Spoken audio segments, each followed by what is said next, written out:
अरे किरण जी, हम लोगों को आपसे बहुत ज्यादा शिकायत है। अचानक पूर्वी ने अपनी ननद किरण को फोन किया और ना कोई हालचाल ना कोई खैर खबर ली, बस एकदम से उल्हाना देने लग पड़ी।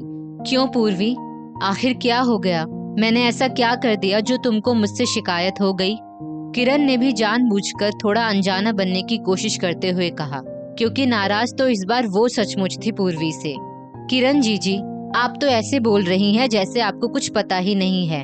फिर से पूर्वी थोड़ा रोष में भरकर बोल पड़ी। पूर्वी, मैं बिल्कुल भी नहीं समझ पा रही कि मुझसे ऐसी कौन सी गलती हो गई जो तुम्हें मुझसे शिकायत है। जरा साफ साफ बताने की कोशिश करो तो मैं भी कुछ समझूं।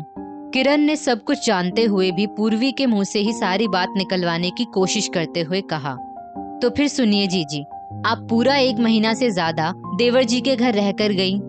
एक बार भी आपने नहीं सोचना चाहा कि अपने बड़े भाई भौजाई के घर भी थोड़ी देर के लिए चली आए। पूर्वी किरण को उल्हाना पर उल्हाना दिए चली जा रही थी। नहीं पूर्वी, ऐसा नहीं है कि मैंने तुम लोगों के पास आने के लिए नहीं सोचा। सोचा तो था, लेकिन इस बार जानबूझकर ही नहीं आई। किरण ने आत्मविश्वास के साथ एक एक शब्द को चबाते हुए कहा। हैं? ये क्या कह रही हैं जीजी आप? आखिर हम लोगों ने ऐसा कौन सा गुनाह कर दिया कि आप जानबूझकर हम लोगों के घर नहीं आई? जरा मैं भी तो सुनूं। पूर्वी ने एकदम तमकते हुए कहा। पूर्वी, अब सच्चाई तो तुम जानती ही हो, फिर क्यों जबरदस्ती मेरे मुंह से निकलवाना चाहती हो? लेकिन फिर भी इतना ही सुनने का शौक है तो सुनो। अब तो किरण ना चाहते हुए भी तैश में आ गई।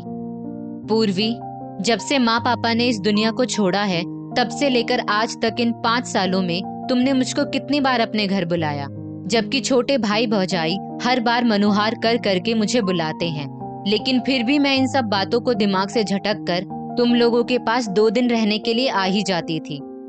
किरण बहुत दुखी मन के साथ ये सब बातें कह रही थी। किरण जी, ये घर आपका ही है तो बुलाने की क्या जरूरत आन पड़ गई? किरण की बात बीच में ही काटकर पूर्वी बोल पड़ी। पूर्वी, ये तो खैर तुम्हारे व्यवहार से मुझको बहुत अच्छी तरह से पता चल चुका है कि वो घर मेरा है, लेकिन पहले मेरी पूरी बात सुनो। जब मैं वहां पर थी तो तुम और राकेश दोनों ही मंदिर में दिखाई पड़े थे। तुम लोगों के साथ में तुम्हारे भैया भाभी भी थे, लेकिन तुम दोनों ने ही जानबूझकर मुझे अनदेखा किया और झट से बाहर निकल गए कि कहीं अपने भैया भाभी के सामने तुम लोगों को मुझे जबरदस्ती अपने घर ना बुलाना पड़ जाए। किरण का मन बहुत भावुक हो गया ये सब कहते कहते, क्योंकि उसको अपने ही सगे बड़े भाई भाभी से ऐसी उम्मीद बिल्कुल भी नहीं थी। अरे बिल्कुल भी नहीं जीजी, हम लोगों ने आपको नहीं देखा था, सच्ची कसम से। पूर्वी ने शब्दों को चाशनी में लपेटते हुए कहा। पूर्वी, मैंने ये बाल धूप में सफेद नहीं किए हैं, इतना तो मैं खुद समझ सकती हूँ, इसलिए झूठी कसम मत खाओ। और मैं जब तक वहाँ लोकेश के घर पर रही तब भी तुमने एक बार भी फोन नहीं किया कि मैं तुम्हारे घर आऊं। आज तब फोन कर रही हो जबकि तुमको पता चल चुका है कि मैं इतने दिनों तक रहने के बाद वापस अपने घर आ चुकी हूँ। और तुम लोग शायद सही भी हो, हम लोग छोटे आदमी जो ठहरे, अब तुम लोग जैसे बड़े आदमी हम लोगों से व्यवहार क्यों ही रखेंगे? लेकिन एक बात याद रखना, मैं अपने आत्मसम्मान से अब ज्यादा समझौता नहीं कर सकती, इसीलिए अब बिना बुलावे के तो मैं तुम्हारे घर बिल्कुल भी नहीं आऊंगी। इतना कहकर किरण ने बहुत ज्यादा दुखी होकर फोन काट दिया।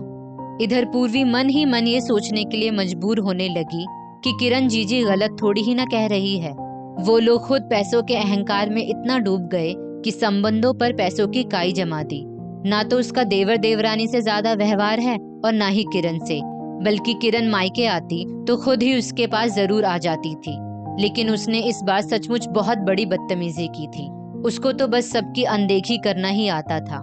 पहले तो राकेश उसके इस व्यवहार को गलत ठहराते थे, लेकिन धीरे धीरे उसने राकेश को भी साम दाम दंड भेद अपनाकर अपने जाल में फंसा लिया।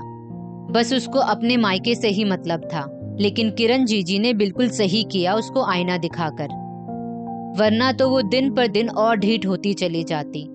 ये सब सोचते सोचते उसकी आंखों में आंसू झिलमिलाने लगे और वो मन ही मन ये सोचकर और भी कांप उठी कि अगर वो ऐसा व्यवहार अपनी ननद के साथ करेगी तो 4 दिनों के बाद जब उसके मम्मी पापा इस दुनिया में नहीं रहेंगे तो उसके भी भाई भाभी उसके साथ ऐसा ही व्यवहार करेंगे और वो भी अपने मायके का मुंह देखने के लिए तरस जाएगी।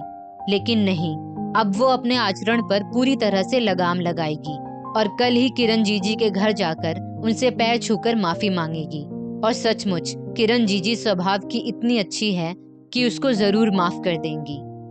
आज सचमुच पूर्वी अपने आप को बहुत हल्का महसूस कर रही थी। दोस्तों, इस स्टोरी को लेकर आपकी क्या राय है, नीचे कमेंट करके जरूर बताइएगा। और ऐसी ही और भी बेहतरीन वीडियोस के लिए हमारा पेज जरूर फॉलो करें। धन्यवाद।